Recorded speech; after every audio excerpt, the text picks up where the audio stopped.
Nous avons entrepris aujourd'hui d'aller vers une formation, un système d'information géographique.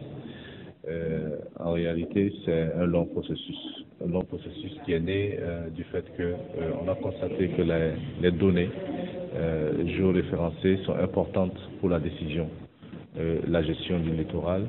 Et donc, par conséquent, il nous fallait pouvoir trouver ces informations quelque part. La réalité, c'est que beaucoup d'organisations ont des données qui sont élaborées, mais ces données sont un peu dispersées.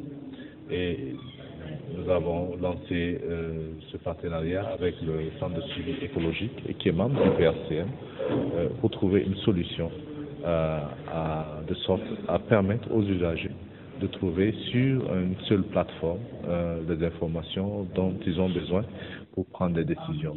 Et c'est en cela que je pense que la collaboration avec le Centre de suivi écologique est très pertinente, parce que ça nous permet d'avoir des solutions au niveau de la région et permettre aussi à chaque pays de pouvoir retrouver des données qui sont publiques et aussi trouver la solution pour des données qui ne sont pas publiques.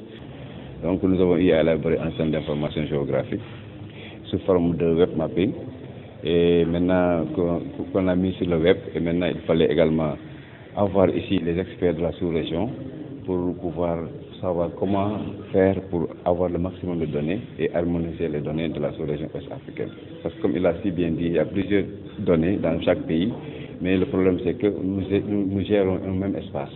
La notion de frontière étant un non-sens écologique, donc il fallait avoir un référentiel de données pour chaque pays, pour qu'on puisse travailler dans l'espace.